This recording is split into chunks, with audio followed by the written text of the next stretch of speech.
Gotham City, Year 1, Issue 2, Tom King writing, Phil Hester on the art. I got caught up. I read the first one. Thought it was very, very good.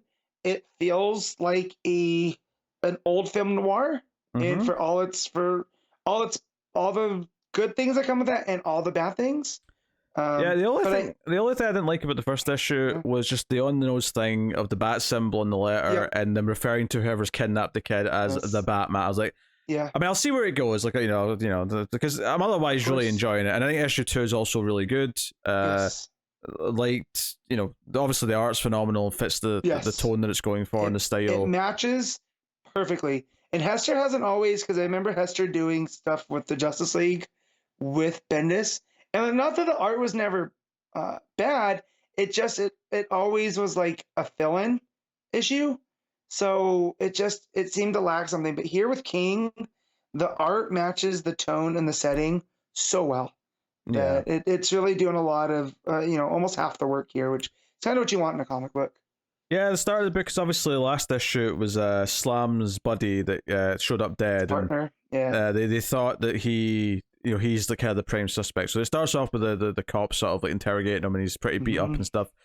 There were some nice details here that I really liked about how, and in this part of the timeline, Metropolis actually has a worse crime rate than Gotham, because we looked at this book even before it came out as though this is going to be the start of the descent of Gotham into what we know it as. When Batman first appears, was this crime-ridden city full of corruption and all the rest of it. And not to say that there's no corruption yet, because I think there's sort of hints that there is, but the corruption's there to sort of like keep this like facade that it's this perfect paradise. It isn't really, because I don't buy the police saying that there's only been 7 murders in Gotham that year. Only 7 that have been reported. I suspect there's a lot of cops who are noting down, this looks like an accident, this was just someone tripped and fell out some bullets. And it's like, they're roughing him up, worse than the villains did in the last issue, to Slam. He's getting beat up by the cops. So, very, very good setting of the table of this version of Gotham City.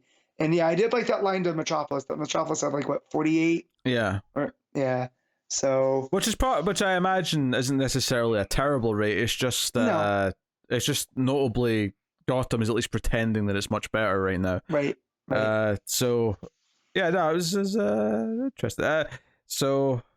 He does get let out though, and the woman from last issue who gave him Sue was her name, who gave him the letter, shows back up, and he's basically to get the feedback of like what's going to happen next, and she's going to come back and see him again later that day after he gets a nap.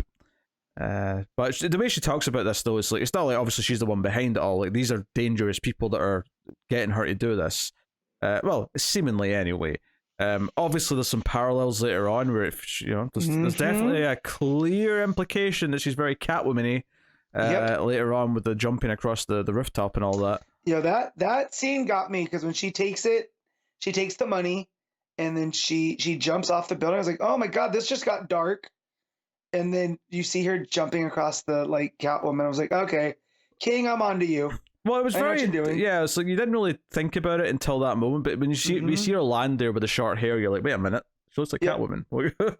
What's happening here?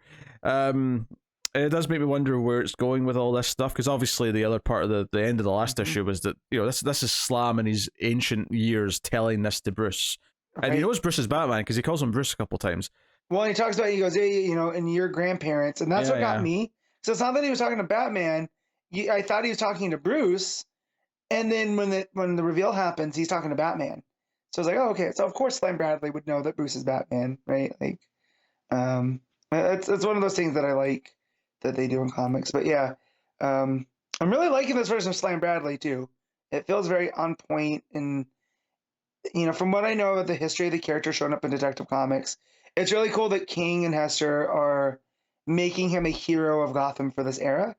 Whereas, he's just a private eye, he's trying to stay out of trouble, on both sides of the law. And it makes him very Batman-esque, in that kind of proto way. Yeah, so he gets the new letter and gives it to the Waynes. and Richard Wayne is determined to come with Slam to the drop-off point, which is on this rooftop, in the city. Yeah, I thought it was a really interesting thing here in the scene where Richard actually gets quite shitty and talks down to his wife and tells her to shut her whore mouth, which I was not expecting. I was shocked. Yeah, shocked and appalled. But what I thought was interesting is that Slam obviously is against him coming, thinks it's a bad idea, and he tries to sort of reiterate this to Mrs. Wayne, and she kind of takes it out on him what just happened to her, where she tells him to like know his place and mind his own business, kind of thing. Grandpa and Grandma Wayne are very flawed human beings. Yeah. I thought this was quite interesting because it was like, okay, this is a direct response to what just happened to her. Is that she's kind of doing the same thing to him? She's asserting her power because she feels that she just got not emasculated because she's not a man, but no, she got talked down to for sure. Yeah. And treated with disrespect. I got the vibe from the first issue that she's the one that kind of runs things. And so for him to. That was the Bruce's grandpa try to assert that he's actually in charge, and it was just one of those things where she's just like, just let him have it. Because there's also the thing too that they tell Slam that he can't smoke in the house, right? Because Grandpa Wayne hates it, but then there she is also. So just kind of like she's this person that does what she wants, regardless of rules and stuff. And he gave it. Could be setting up something for a twist later on, perhaps. Yep. There's also the other element that was interesting in the last issue, that the Waynes are going to be building this factory in the poor part of the city, where a lot of the minorities live. And when they're driving to this location, like, Richard Wayne's like, hey, you're friends with the black community, right? And that's not the word he uses for the record, but... Yeah, words that we're not comfortable using on a podcast. But he's like... oh, maybe you could be like my inside man and smooth things over. And it just kind of like, Richard, I don't think I like you very much. Nope. Yeah. No, it was this one where he's talking about, he tells him that you can have a purpose. If you solve this, you can come work for me. But also, if you're the one that's behind it and you've gotten it this far, you could also come work for me. I could use you. I'm like, what were the Waynes up to 2 generations before Batman? Right? Yeah, it definitely painted him as this kind of morally very gray character for sure. Yeah, which I do like because, again, as someone that studies a lot of history, when you find out a lot of the titans of industry, it's kind of like how they were, right? Like they get told in history as these heroic figures that did nothing wrong, and then you find out the conditions in Andrew Carnegie's steel mills, and you're just like, oh my goodness, we didn't learn this in high school, and it's very much like here. It's they're still very much human and flawed, but the stories that we get down the line are very sanitized. I think there's a lot of figures from history that have a lot of darker elements to them that they don't teach you in school. I mean there's a lot of things about Winston Churchill that the schools notably don't talk about in the UK. I think there's a lot of demons in closets that I think should be talked about more. Not necessarily to like sort of change any of the good things that certain people did, but just sort of we can contextualize this and still do things better. And I think this is kind of a realistic approach here. That like. As much as we hear a lot that the Waynes are typically have been a good family and have done a lot of good things, it would be silly to not think that previous generations, as you go back in time, might have not had some more dated views on certain things, or or whatever. So they're products of how they were they're products of society and the parts of society they roll in, right? Yeah. So this all very much checks out because this is what's set in the 30s, 40s, 60s, 60s. Okay. So this is very much... I only remember that though because I was that was one of my little nitpicks of the first issue is that it said like 1961 or something like that, and it's like, oh, this is your grandfather, and I'm like, wait a minute, like if you I get that the timeline's kind of constantly rolling forward because we're trying to keep Batman from being too old, but if you said 60s to me, I would have assumed this is going to be about Thomas Wayne. And you're like, no, it's his grandfather, Richard. I'm like, oh, okay, all right. Yeah. Also, he just has some ideas of high society of that time. Yeah. And whatever. And you also have to think like, well, Thomas still, though, comes out of being raised by this guy, kind of not, I don't want to say a saint, but like from what we know about Thomas is that he's not his father, which is a good thing. So yeah, we have the big meeting on the roof. It ends up just being Sue who's up there, and she's not got the kid with her. She's only got an envelope once again, and Slam. A very beautiful couple of pages. This where he holds out the bag and the rain's pouring down, and then there's the sort of the silhouette or reverse silhouette, whatever you want to call it, with the white sort of spaces, and then her with the umbrella. And he comes back into the stairway, and he's like, "No, we can't make this deal. They don't have the kid." And Richard's like, "No, we have to do what they say." He's like, "No, like if they're not even going to show us the kid, we can't just hand over the money. This, like trust me, like I know how this works, how this city works." But Richard gets kind of tough. It pulls out a gun and like insists strongly, right? Shall we say? Because as a rich white man in this era, he's not being used to being told no.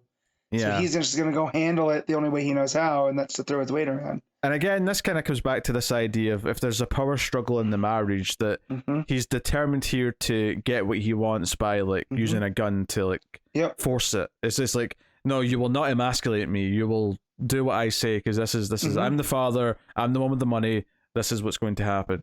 So Slam goes back out, gives her the money, gets the envelope, and yeah, like we were saying earlier, she has this big moment where she jumps off the edge of the roof.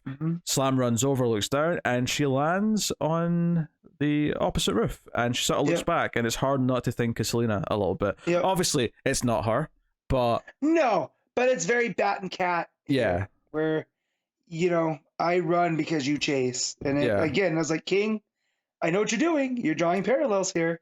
But, it's like poetry. It rhymes. Yeah, there you go. But in this case, it actually does. But the note says that the kids at the cemetery were like the Waynes of before were buried. I don't know if it was Richard's parents or his grandparents, whatever it was. So they rush over, get into the cemetery. Love the mood here. You're kind of spooky. Rain's still pouring down. Baby's not there though, and Slam ultimately ends up having to knock out Richard because he's getting too angry and worked up, and he's pointing the gun at him again. So Slam grabs the gun and knocks him out. And that is the cliffhanger. Is Richard just sort of knocked out next to the Wayne gravestone, and right. And what's on top of that gravestone? That would be an owl. So I'm feeling this is I think stuff's going to be revealed that the Waynes were involved with the Court of Owls. Here, they're being set up as very sinister. They're involved with Gotham. But what was the court that have kidnapped the kid? Maybe the notes that are being left, right, being signed by the Batman, they don't seem like Court of Owls type stuff. Yeah, but what if they're mistaking the bat for, like, what if it's actually maybe an owl? right. Oh, that's what leads me down those lines. So maybe the Waynes did something that have pissed off the court, and they're trying to take the kid, because I've never heard of Thomas Wayne having a sister named Helen. Now, granted, this could be retconned, and might not even be continuity or whatever. Well, yeah, but what if the kid dies, and that's why we've never heard of her? But that's what I'm saying. Like, what if, and then if let's say this isn't continuity, and this leads to the whole Lincoln March thing of the Waynes, maybe a lost sibling, and that's what this is. So it wouldn't be Bruce's brother, but it would be like a cousin. Yeah, his like cousin. Yeah, from something along those lines. From the Helen line. Yeah. Yeah. So like, it just seems like there's a, just on the cover. That final page is also on the cover. So like, it's just that owl is so front and center. It can't be an accident. And I feel like it's foreshadowing of some type. It very well might be.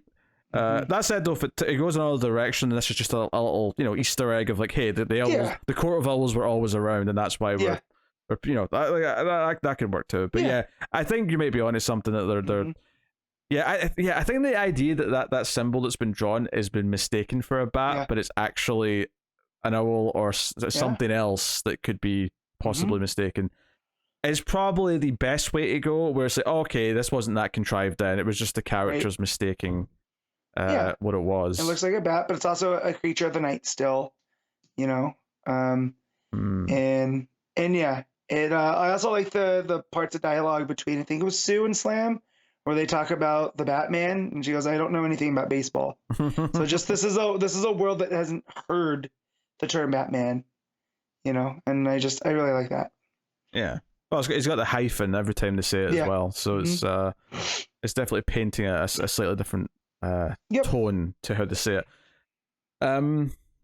Yeah, that's a very good issue. I like the interactions with Sue. I like the breakdown of Richard Wayne and kind of like showing the darker side of this part of the Wayne family, and just generally kind of the idea that there is this kind of bubbling in the city that is, this is going to lead to all the corruption and stuff that's, we're used to Gotham having. I think it's kind of cool. But yeah, the art's just really good. It really fits this pulpy noir tone that it's going for. And the story so far has been largely pretty interesting, and I'm excited to see where it goes. So it's so moody. I love it. Yeah. Well, you giving Gotham City your 1 issue 2, Matt? 8.5. I almost said year 2 there because it's issue 2. Yeah. Yeah, I'll agree with that. 8.5. I'm happy to give that to.